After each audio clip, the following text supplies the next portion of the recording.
Ekhaya ukhona ubhuti wami uyasebenza. Kodwa kuyafana nokuthi akekho. Ngoba ngisho ngathiwa ngicela i-R1 namhlanje. Ngeke azathi unayo. Ngadlwengula ngalo, bangidlwengula. Angazi ngabatshela ekhaya lokho. So kuyangidla zonke izinsuku. Alright, mbukeli ngasekhaya ngikubingelele nguzwide wasesheshulu umzukulu emantsha mnqobokazi ugide sebindi basaba abaningi umuntu akanyanda ngamakoti induku abashazi ababhevula bafowethu uma uthi uyaqala ungene kuleli khasi engicela wenza ukulungile ucindezela usubscribe ukuze konke okwenzakalayo uzokuthola ngokukhulu ukusheshsha. Uma ukuthi uyafisa ukufika kulolu hlelo lola ekhaya kwiZwide Production uzokhuluma nathi ngento ofisa ukukhuluma ngayo ungasithinta kwinamba yethu khona lapha kwi-Facebook page @Zwide Production uzoyithola kwi-bio nalapha ku-TikTok nakhona futhi uzoyibamba kwi-bio usuWhatsApp noma usifonele iqala ngo-083 uma ingaqali ngo-083 kuzobe kuyi-scam leso kungayibambi leyo number leyo ke malingi uzozuyibamba bafowethu ke la ngizokuchaza kakhulu usise ngemiduze naye yena ongibhalele wathi Zwide ngicela ukufika so uzosichazela kabanzi ukuthi yini akeze ngawo la ekhaya sesami uyaphila Ngiyaphila njani? Bishop nami sengichazile ukuthi nguzwide wasesheshulu mhlawumbe ukutshela abantu ukuthi ubani okwabani esinayo unomzamo kaKhumalo endlondlweni. Endlondlweni kuphi nendawo? Umusi uzofika ngasephela ndaba. Ngala kamhlaba yalingana. Yebo. Yeah. So sesami ungibhalele ungibekile esithombeni kancane but angifuni ukuthi iqhamuke ngami ufuna kube wena ozotshela abantu emakhaya ukuthi kahle kahle yini okhala ngayo njengoba la. Okay. Ngibonga bhuti Zwide ngisambhalelile wakwazi ukuthi angiphendule. Nginesifiso la sokuthi ngicela ukufunisa umsebenzi. Ngifike la eThekwini 2019. Selokhu ngiyazama akuhlangani, ngiyahluleka. Ngiyabamba la ngibamba khona kuyaphela. So kade sengize ngicabanga izinto eziningi zokuthi kodwa ngayithola kanjani ngagcina ngithole kanjani imali. Kwangifikela lokho ukuthi angizelanga khona lokho mina la. Khona okunye engingakwenza ukuze ngigcine ngisizakele. Ingakho ngize ngeza la ngoba ngiyababona abanye bayasizakala.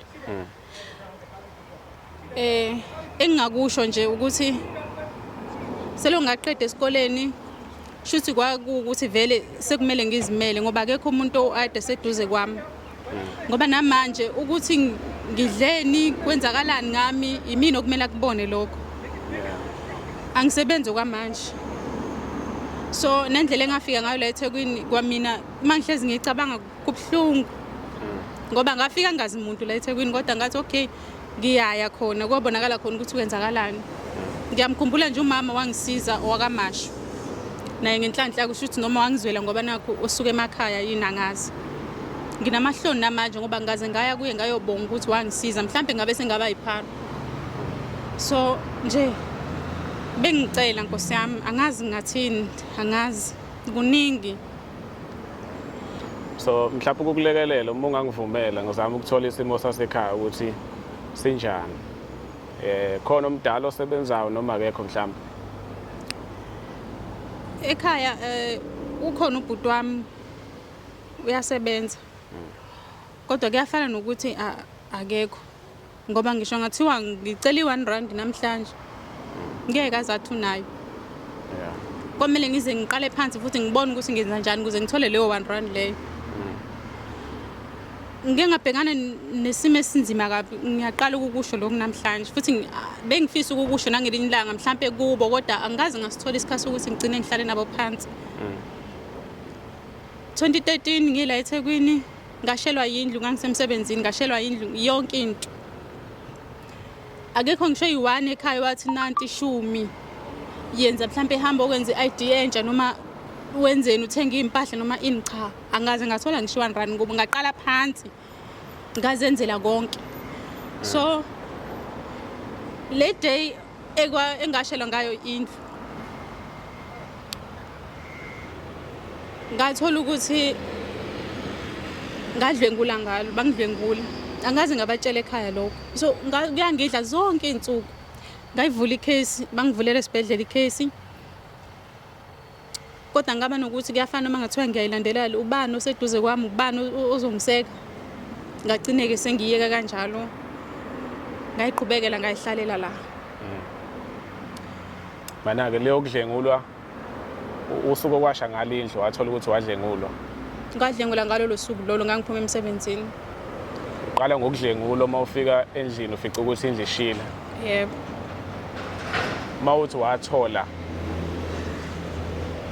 ngiyadideka lapho ke wezwa noma uyakhumbula udlengulo hayi ukuthi ngiyakhumbula ngiyakwazi kwenzeka kumina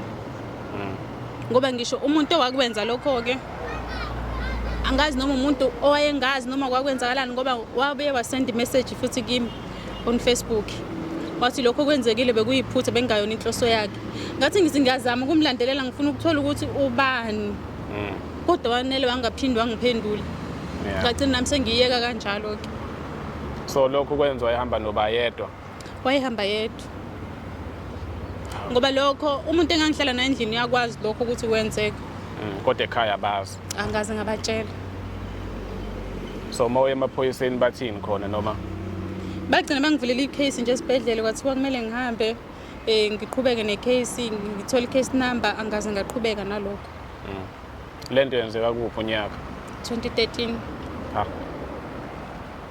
2013 kanona ngaka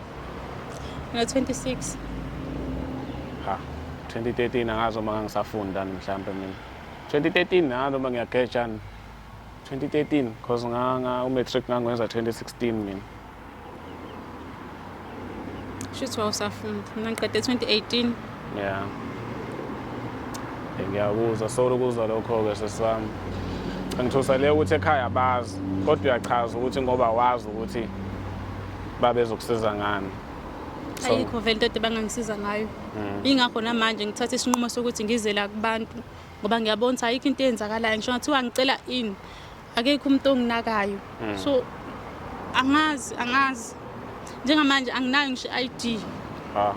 ngine special ID angani uthi imali yokwenza lo ID ngizoyithatha but mabangibuza ukuthi wagcina uyenzile ngithi ya ngagcina ngiyenzile ngoba kuyafana noma ngabathetha nginayo bazokwenzani ayikho into abazoyenza ngikubona uphethe ilokhuzana esitifiketi samatric yilo uqeda 20 bani 20 yiwona nakhona mhlambe neviki ngisitholile ngasizwa umunye umuntu wangipha imali ngahamba ngayosikhokhela ngathola isinye futhi benganaso naso yeah ne-ID yakulahlela ngoba kushe izinto yebo yasinda ke mhlapa angikusho lokho bafowethu mhlapa abantu sebajwayele ezinye izinto engasilona iqiniso le iqiniso le ukuthi usisi wadlengula nokuthi washelwa yindlu angiyazi ungibhalele namhlanje ngazi noma kwangibhalela niphambilini because ama message ku-WhatsApp ayangilahlekela ngase ngithi hayi seswami yebo kuyabhadala la ekhaya ukuthi kufanele wenze ivideo but ngizokwenzela for free because ucela usizo akusekhona ukuthi uveze umsebenzi othile so ngampela uma ngingaba khona ongahlabe nosizo lomsebenzi ngathi usisa akakhethile ukuthi umsebenzi okanjani kodwa hayi ukuthi bese kuvela labantu abavesane bathi na umsebenzi 1.5 abanye basuke bafuna ukuba osomathuba ukuthi umuntu wesifazane eze la ekhaya azohlala naye agcine sefuna ukumsebenzisa ukuthi ngoba nakho uswele makukhona umsebenzi mhlambe uyimanager noma mhlawumbe umphathi wecompany thizeni usisi unawo umatric ngubonile mhlawumbe ukuthi khona okunye nakho uzokuveza noma ngabe ehlobone umsebenzi ongamsiza ukuthi akwazi ukubeka isinkwe etafuleni ngicela ukucela nami ngomlomo wami ukuthi mawenze lokho wamnikeza uzobe ungalahlanga mhlawumbe ungangasibona isibusiso ngaleso sikhathi ozokwenza ngaso but ngelinye ilanga mhlawumbe uNkulunkulu uyokubusisa ngokwenza lokho ngisho kuthiwa akabusisanga wena ngaleso sikhathi mhlawumbe ngingawele enganeni zakho leyo ukuthi washelwa yindlu nokudlengulwa bengade ngingayazi siphinde sixolise kubhuti ngasekhaya ukuthi kuyavela ukuthi umntwana akamsizi ngalutho okuyinto ebuhlungu ke leyo ke bafowethu umuntu bephumile ahamba yozama impilo ngabe seThekwini segula kusho ukuthi use right empilweni yabo njengoba siseyilungwini sithwele kanzima sinenkinga ehlukahlukene engafani mawukuthi umntwana uyacela ukuthi ngicela ningisize ngokuthi yabo umuntu methi akanakudla ngizosobe bese ngikhuluma kakhulu yazi umuntu methi akanakudla mawubona ekhaya noma emqashweni wakho la ukhona eGoli unayo ke noma mhlambe i25 irice ngisho ngafaka ku10 litre impuphu yabo uphathise emotweni 100 rand kufika eThekwini uzokwazi ukuthi umntwana elale edlile kunokuthi ekugcineni agcine ezokhuluma kanje ku social media ukuthi ekhaya abangisizi ngalutho angazi ke abazali baphila ngaphansi kwasiphi isimo kuyenza ngahlaphe nabazali bayexakekele ngendlela abaxakeke ngayo but nje bafowethu bengifisa ukusho lokho ukuze nangelinye ilanga singayitholi sinomunye umntwana ozosho kanje ukuthi ekhaya abanginakile so sizingane ke simphambi kwenu mina ngumuntu ongakwazi ukukhuluma but sengikusho ukuthi ngiyacela umuntu obona le video usisi amsize angamsiza ngakho futhi njengoba engasebenzi ehlala la eThekwini mawula edrobheni uhlala eduzane ke neTheku usisi mangaphosisa uthe uhlala eSekunene ngisho ngathi une 10 kg ye-rice yabo sinabantu abasebenzayo la ngaphandle abanemali khona nabazama empilweni banganazi imali yabo makusokhona umuntu ongasebenzi ohlala endlini siyafika isikhathi sokuthi ungazi ukuthi uzolala udleni kodwa uma ungashaya ucingo ukuthi sesiwami ngicela ufike la eThekwini edrobheni umbambele noma 10 kg ye-rice yazi ngalesikhathi kujabule yena kujabula ingilosi akahamba nayo khona inhlanhla nawo ozoyithola yabo nge-10 kg nje ye-rice mhlawumbe omunye athi hayi nawo 2 litha wamafutha yabo ukuze noma useThekwini uphume uhambe uyofesa ufuna umsebenzi ungagcina usuvilapha ngenxa ukuthi ulambile yabo akusithina sonke esikwazi ukuhamba siye estradini kubantu sihambe sicela usipha 2 rand sicela usipha ini sicela usipha ini abanye abantu banenkolelo yokuthi senifuna ukusiqola makukhona onakho cela ukusho lokho ngomlomo wami akusona iskemba mfowethu usisi ngasekugcineni ngizomtshela asho inamba yakhe ngisho ngathi uno 100 rand 200 500 lokho kungangamandla akho mawufakele lo sisi lo uzobe ungalahlanga mina ngisho ngathiwa leyo mali idlule ko 2000 10000 angeke ngize ngihale nami uNkulunkulu uyangiblessa ngokwami ngelinye ilanga yabo so sengisho ukuthi ngenzeka khona umuntu osegoli Cape Town Eastern Cape mhlawumbe uyafisa ukulula isandla cha mina bengathi uma unawo amandla usisi ungamupha lokho kusuka enhlizweni yakho asikiyeke nje kwempahla nani akakaze akhulume ngakho kodwa ngibona isidingo somsebenzi nokudla because le mali mhlawumbe asuka ayithola ngaleso sikhathi agcine sethenga ukudla mhlawumbe kugcine kungasafeseki sezwama ngifuna ukukhuluma kakhulu ingawe ngibona isitife sa matric khona okunye mhlawumbe ofesa ngakho noma ibona kuphela yebo ngiyakuzwa kahle ke manje sengiyakenyeka because sengisuke ngathola nesinye story engasazi yabo kodwa kubalekile ukuthi usisi uze la ekhaya uthi uyacela ukuthi noma ngabe ubani ongamlekelela ngomsebenzi bese ngitshela abafowethu labo ukuthi uma ngipostela umuntu la ekhaya bona bese bayashela uzoba nebhadi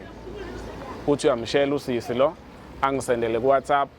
bese mina ngiveza inamba yakhe epageni ukuthi nangu umuntu uyashela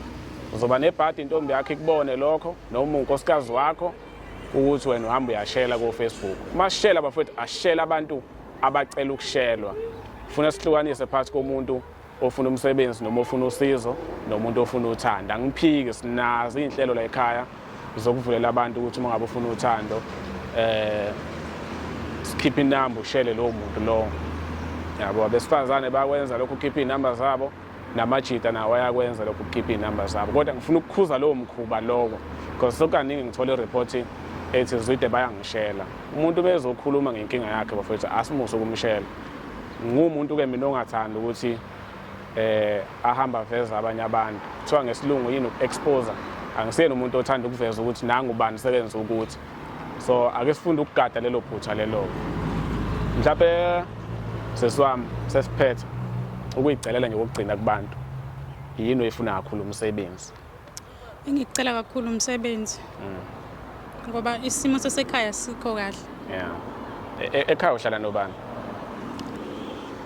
ubhuti bami phela uma nobaba basekho awu so uyedwa ubhuti osebenza bayi2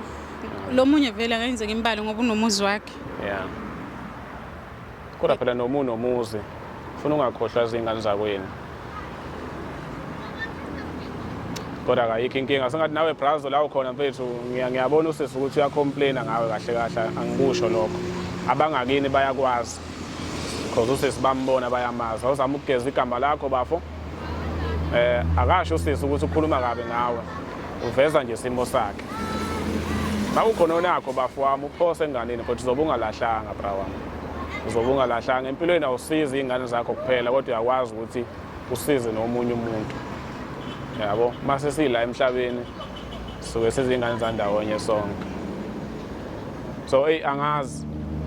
angazi le ukuthi wanokhunga wadlengulwa angazi ukuthi nami ngaphuma ngibhekephi ukuthi ngathini ngisho ngathi amaphoyisa wangenelela ukuthi azobafuna abani angazi kuthanda ukuba nzima kakhulu kodwa wena mfowethu owenza lokho sokuNkulunkulu oyokubona bra wami